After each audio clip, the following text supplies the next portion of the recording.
जब कभी भी हम सामान्य रूप से वेद पुराण में भगवान वराह अवतार के बारे में सुनते हैं, तो उसमें यह बताया गया है कि सतयुग में दीति और महर्षि कश्यप ऋषि के मिलन से हिरण्यकशिपु और हिरण्याक्ष नाम के दो राक्षसों का जन्म होता है। यह दो राक्षस ब्रह्मा जी से वरदान प्राप्त कर सृष्टि में उत्पात मचाने लगते हैं। हिरण्याक्ष नाम का राक्षस पृथ्वी को पूरी तरह से समुद्र में छुपा लेता है और इस पृथ्वी को जल में से बाहर निकालने के लिए ही भगवान विष्णु वराह का अवतार लेते हैं और हिरण्याक्ष का वध करके पृथ्वी को समुद्र में से बाहर निकालते हैं। आपको बता दें, भगवान विष्णु ने अब तक 24 अवतार लिए हैं, जिनमें से एक है भगवान विष्णु का वराह अवतार। हर वर्ष भाद्रपद मास के शुक्ल पक्ष की तृतीया तिथि को वराह जयंती मनाई जाती है। इस वर्ष वराह जयंती 17 सितंबर दिन रविवार को मनाई जाएगी।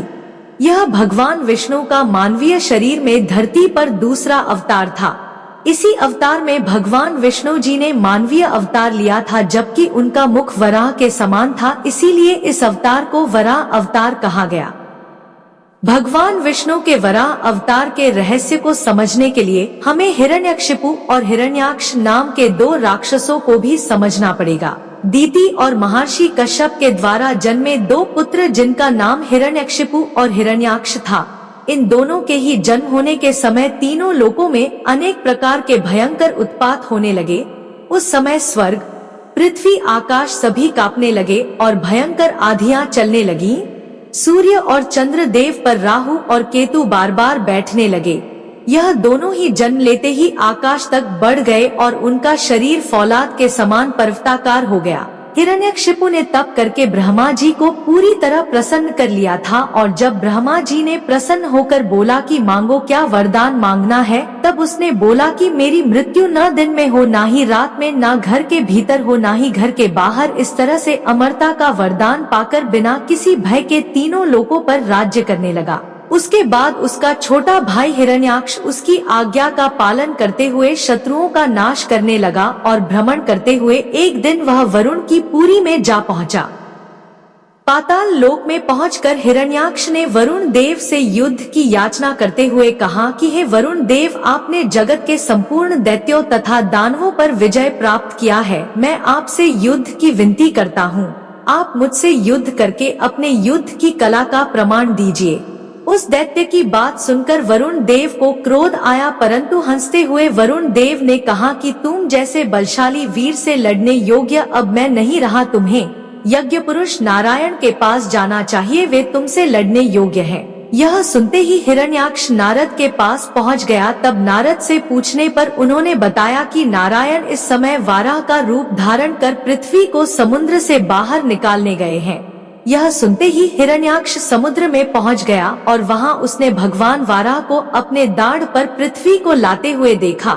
यह देख हिरण्याक्ष ने भगवान वाराह से कहा कि हे जंगली पशु, तू यहाँ जल में कहाँ से आ गया है, और मूर्ख पशु, तू इस पृथ्वी को कहाँ ले जा रहा है? इस पृथ्वी को तो भगवान ब्रह्मा जी ने हमें दे रखा है, तू इस पृथ्वी को यहाँ से नहीं ले जा सकता। तू तो दैत्य और दानवों का शत्रु है, इसलिए आज तेरा वध मैं करूंगा।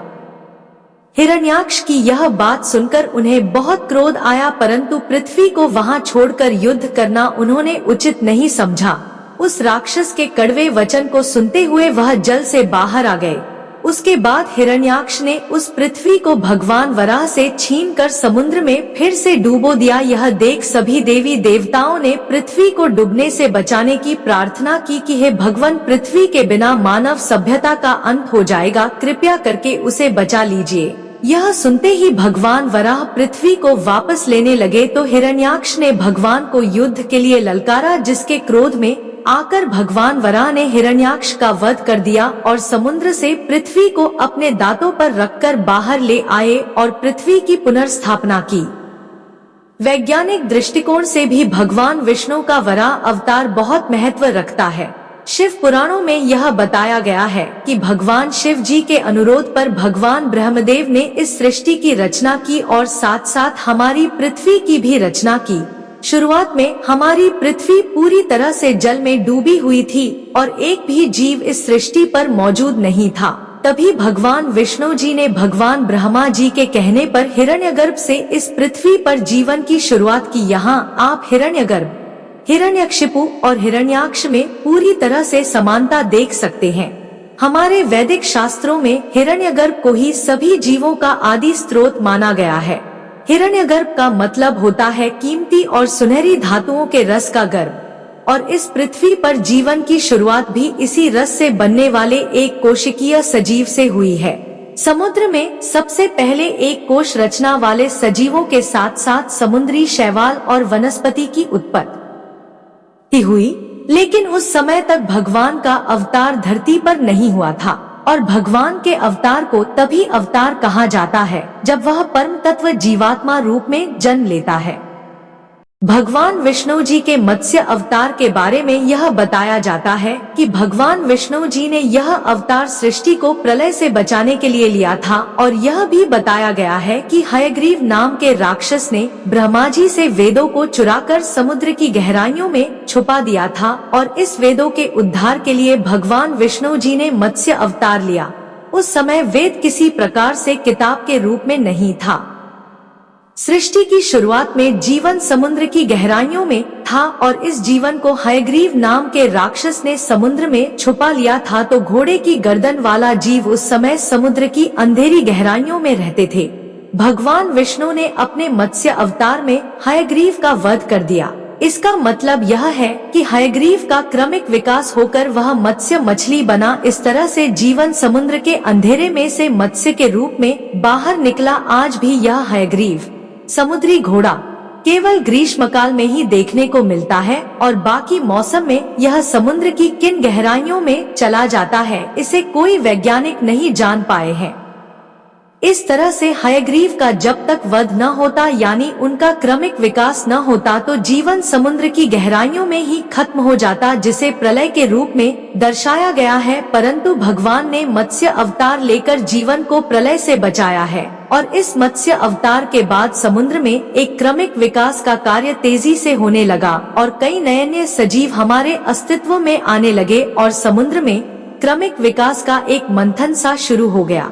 इसे हमारे पुराणों में समुद्र मंथन की कथा से दर्शाया गया है। इस क्रमिक विकास में सजीवों में कुछ सकारात्मक तो कुछ नकारात्मक बदलाव भी आ रहे थे।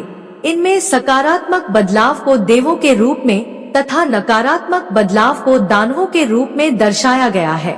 इन्हीं क्रमिक विकास के चलते भगवान विष्णु ने कच्छप रूप में अवतार लिया, जिसे हम उभयचर कहते हैं, और यह उभयचर ही जीवन को आगे बढ़ाने वाला मुख्य आधार था।